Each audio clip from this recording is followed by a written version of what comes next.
خواہ ہم آنکھ کے غیر متوقع ہونے کے بارے میں بات کر رہے ہوں یا آنکھ کو ڈیزائن کرنے کے قابل کسی خالق کے امکان کو، ہر ایک صورت میں غیر متوقعات باقی رہتے ہیں۔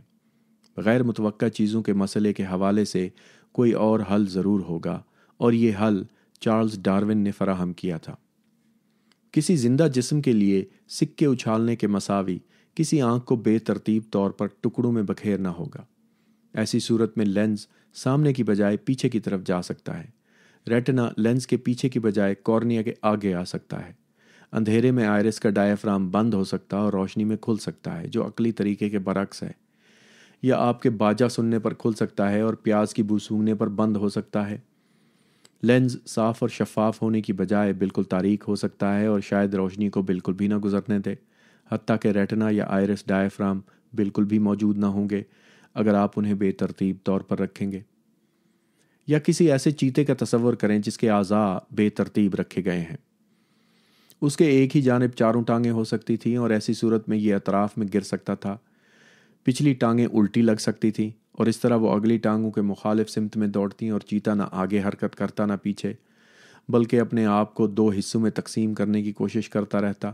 دل سانس کی نالی سے منسلک ہو سکتا تھا، پھر یہ خون کی بجائے ہوا پمپ کرتا، چیتے کے منہ کی بجائے اس کی پشت پر دانت ہوتے، اور کلی طور پر بے ترتیب اعضاء والے چیتے میں شاید ٹانگیں، دل اور دانت بالکل نہ ہوتے، بس یہ ایک بے ترتیب بگاڑ ہوتا، چیتے کی سمودی جیسا۔ یہ محض بے وقوفانہ بات ہے اور مجھے معلوم ہے کہ آپ کو اس کا احساس ہوا ہوگا۔ چیتے کے اعضاء کو آپ لامحدود طریقوں سے ملا سکتے ہیں اور ان میں سے صرف ایک معمولی تعداد ہی اسے دوڑنے کے لائق بنا سکتی ہے، یا دیکھ سکتے، یا سونگھ سکتی، یا بچوں کی افزائش کر سکتی، یا یہ کہ زندہ رہ سکتی۔ گرگٹ کے اعضاء کو آپ لامحدود طریقوں سے ملا سکتے ہیں اور ان میں سے صرف ایک معمولی تعداد ہی کسی کیڑے کی جانب زبان نکال سکتی ہے۔ یہ واضح ہے کہ جانور اور پرندے کسی بے ترتیب قسمت سے وجود میں نہیں آئے۔ چیتے اور غزال، بجلی جیسی تیز گرگٹ کی زبان، سکویڈ کے کرومیٹافورز اور ایریڈوفورز، لیوسوفورز کی جو بھی وضاحت ہو، یہ اتفاقیہ نہیں ہو سکتے۔ لاکھوں کروڑوں جانوروں اور پودوں کی جو بھی درست وضاحت ہے، یہ محض قسمت نہیں ہو سکتی۔ ہم سب اس پر متفق ہو سکتے ہیں۔ تو آخر اس کا متبادل کیا ہے؟ بدقسمتی سے اس نقطے پر متعدد لوگ غلط راستے پر چل پڑتے ہیں۔ ان کے خیال میں بے ترتیب قسمت کا واحد متبادل ڈیزائنر ہے۔ اگر آپ یہی سوچتے ہیں تو آپ اچھی صحبت میں ہیں۔ یہ تقریباً وہی بات ہے جو ہر کوئی سوچتا تھا، حتیٰ کہ چارلز ڈارون نے بھی 19ویں صدی کے وسط میں یہی کہا، لیکن یہ بالکل ہی غلط ہے۔ یہ صرف غلط متبادل ہی نہیں ہے بلکہ بالکل ہی متبادل نہیں ہے۔ غلط دلیل کو سب سے مقبول طور پر ریورنڈ ولیم پیلی نے 1802 میں اپنی کتاب نیچرل تھیالوجی میں ظاہر کیا تھا۔ آرچ ڈیکن پیلی نے کہا تھا، یہاں اس نے آرچ ڈیکن پالے لکھا ہوا ہے لیکن اس کی تلفظ پیلی ہے۔ آرچ ڈیکن پیلی نے کہا تھا کہ فرض کریں آپ کسی پگڈنڈی پر چل رہے ہوں اور آپ کو کسی پتھر سے ٹھوکر لگ جاتی ہے۔ آپ پتھر سے متاثر نہیں ہوتے، یہ محض وہاں پہلے سے موجود تھا اور اس کی سخت بے ترتیب نوکیلی شکل محض اس کا حصہ ہے۔ پتھر محض ایک پتھر ہوتا ہے، یہ دیگر تمام پتھروں سے الگ نہیں ہوتا۔ لیکن اب پیلی کہتا ہے کہ فرض کریں آپ کسی پتھر سے نہیں بلکہ ایک گھڑی سے ٹکراتے ہیں۔ گھڑی ایک پیچیدہ چیز ہے، آپ اس کو پیچھے سے کھولیں تو آپ کو متعدد چھوٹی گراریاں، سپرنگ اور پیچ ملیں گے۔ یقیناً پیلی کے زمانے میں یہ جدید ڈیجیٹل کلائی کی گھڑیاں نہیں ہوں گی، یہ میکانکی ٹائم پیس جیب والی گھڑی ہوگی جس میں خوبصورت اور مہارت سے تیار کی گئی چیزوں سے حرکت ہوتی تھی، اور یہ سب چھوٹے باہم جڑے ہوئے حصے کچھ مفید کام کرتے ہیں۔ ایسی صورت میں ہی یہ وقت بتا پاتے ہیں۔ پتھر کے برعکس وہاں گھڑی اتفاق سے نہیں ہو سکتی، اسے خود سے سوچ سمجھ کر ڈیزائن کیا جانا اور کسی ماہر گھڑی ساز کی جانب سے اکٹھا کیا جانا ضروری ہے۔ بلا شبہ آپ آسانی سے دیکھ سکتے ہیں کہ پیلی کی اس سے کیا مراد ہے۔ جس طرح گھڑی کے لیے گھڑی ساز ہونا ضروری تھا، اسی طرح آنکھ کے پاس بھی آنکھ ساز ہونا چاہیے تھا، دل کے لیے کوئی دل ساز ضرور ہوتا، اور یہ سلسلہ اسی طرح چلتا رہتا ہے۔ ہو سکتا ہے کہ پیلی کے نقطے کے اب آپ پہلے کی بنسبت زیادہ قائل ہو گئے ہوں، لیکن بادل نخواستہ یہ سن لیں کہ یہ غلط ہے اور اس میں کسی خالق یا خدا کی کوئی ضرورت نہیں ہے۔ ہلانے والی دلیل دکھاتی ہے کہ زندہ اجسام کے خوبصورت غیر متوقعات کی جو بھی وضاحت ہو، یہ محض اتفاق نہیں ہو سکتا اور غیر متوقعات کا تقریباً یہی مطلب ہے۔ لیکن اب یہاں دلیل میں ایک نیا موڑ آتا ہے۔ ہو سکتا ہے کہ یہ نیا موڑ معمولی ہو، لیکن نہایت اہم ہے۔ اسے ڈارون کا موڑ کہا جاتا ہے۔ فرض کریں کہ کسی چیتے کے تمام اعضاء کو بے ترتیب طور پر بکھیرنے اور بدترین بگاڑ پیدا کرنے کی بجائے ہم جانور کے کچھ ہی اعضاء تبدیل کریں، اور اس بار بھی کسی مختلف زاویے سے۔ بنیادی نکتہ یہ ہے کہ ہم اسے محض تھوڑا سا تبدیل کرتے ہیں۔ فرض کریں کہ ایک چیتا پچھلی نسل میں موجود پنجوں سے کچھ لمبے پنجوں کے ساتھ پیدا ہوا ہو، تو ایسی صورت میں ہمارے پاس چیتے کے بکھرے ہوئے اعضاء کا بدترین بگاڑ نہیں ہوگا، بلکہ ہمارے پاس اب بھی ایک درست سانس لینے اور بھاگنے والا چیتا ہوگا۔ یہ بے ترتیب طور پر ضرور تبدیل ہوا ہے، لیکن بالکل معمولی سا۔ یہ اب بھی ممکن ہے کہ یہ معمولی تبدیلی چیتے کی بقا میں دشواری پیدا کرے، یا شاید کچھ بہتری پیدا کرے۔ شاید لمبے پنجے چیتے کو زمین پر مضبوط گرفت دیں اور یہ اسے زیادہ تیز بھاگنے میں مدد فراہم کریں، جیسے دوڑنے والے سپائک جوتے ہوتے ہیں جو ایتھلیٹس پہنتے ہیں۔ تو یہ ایک غزال کو پکڑ لیتا ہے جو بصورت دیگر بڑی مشکل سے بالآخر فرار ہو جاتا۔ یا شاید پنجے چیتے کو شکار پکڑنے میں بہتر گرفت دیں تو اس سے شکار کے چھوٹ کر بھاگ جانے کا امکان کم ہوگا۔ لیکن چیتے کو یہ تھوڑا لمبے پنجے کیسے ملے؟ چیتے کے جینز میں کہیں کوئی ایسا جین ہے جو پنجوں کی لمبائی کو متاثر کرتا ہو؟ چیتے کا بچہ ہمیشہ اپنے والدین سے جینز وراثت میں پاتا ہے، لیکن اب ہم ایک ایسے نئے بچے کے بارے میں بات کر رہے ہیں جس میں پنجوں کو متاثر کرنے والا ایک جین اس کے والدین کی طرح کا نہیں ہے۔ یہ غیر متوقع اور بے ترتیب طور پر تبدیل ہوا، یعنی یہ جین بدل چکا یا میوٹیٹ ہو چکا ہے۔ تبدیلی کا عمل از خود اتفاق کیا ہے، یہ خاص طور پر بہتری کی طرف مائل نہیں ہے۔ زیادہ تر تغیر پذیر جین چیزوں کو بدتر بنا دیتے ہیں، لیکن بعض چیزوں کو بہتر بنا دیتے ہیں، جیسا تھوڑے لمبے پنجوں کی مثال میں ہے۔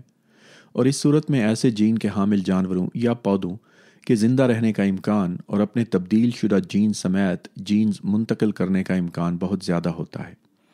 اسے ہی ڈارون نے قدرتی انتخاب کہا، اگرچہ اس نے تغیر کا لفظ استعمال نہیں کیا۔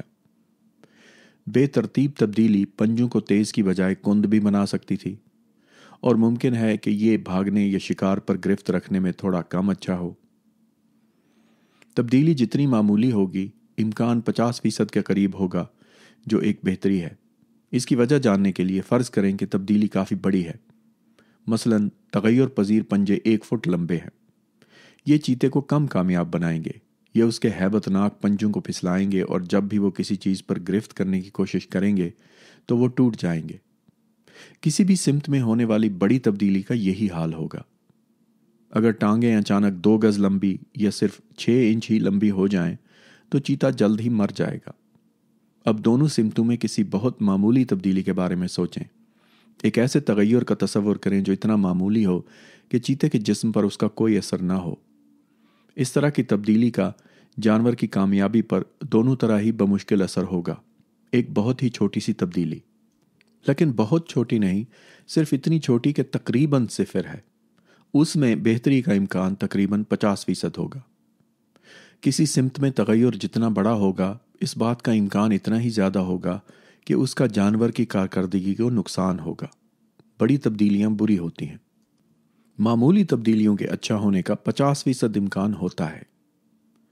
ڈارون نے سمجھ لیا تھا کہ تقریباً کامیاب تبدیلی ہمیشہ معمولی ہوتی ہیں، لیکن سائنسدانوں نے جن تبدیلیوں کا مطالعہ کیا ہے وہ عموماً اس وجہ سے بڑی ہوتی ہیں کہ چھوٹی چھوٹی چیزوں کا پتہ لگانا مشکل ہوتا ہے۔ اور چونکہ کسی بھی جانب بڑی تبدیلیاں ہمیشہ بری ہوتی ہیں، یہی وجہ ہے کہ لوگ ارتقاء پر شک کرتے ہیں، کیونکہ وہ سمجھتے ہیں کہ تمام تبدیلیاں بقا کے لیے بری ہیں۔ یہ بھی سچ ہو سکتا ہے کہ لیبارٹری میں پڑھی جانے والی آسانی سے شناخت ہونے والی بڑی تبدیلیاں بقا کے لیے نقصان دہ ہوں، لیکن ارتقاء میں معمولی تبدیلیاں زیادہ اہم ہوتی ہیں۔ ڈارون نے پالتو جانوروں کی طرف اشارہ کر کے اپنے قارئین کو راغب کیا ہے۔ انسانوں نے جنگلی گھوڑوں کو درجنوں مختلف نسلوں میں تبدیل کیا ہے۔ گھوڑا گاڑی اور وسطی دور کے جنگی گھوڑے یعنی چارجرز کی طرح بعض جنگلی گھوڑوں سے بڑے ہیں۔ دیگر جیسے شیٹلینڈ پونی یعنی شیٹلینڈ ٹٹو اور فیلابیلز زیادہ چھوٹے ہوتے ہیں۔ ہم نے یعنی ہمارے انسانی اجداد نے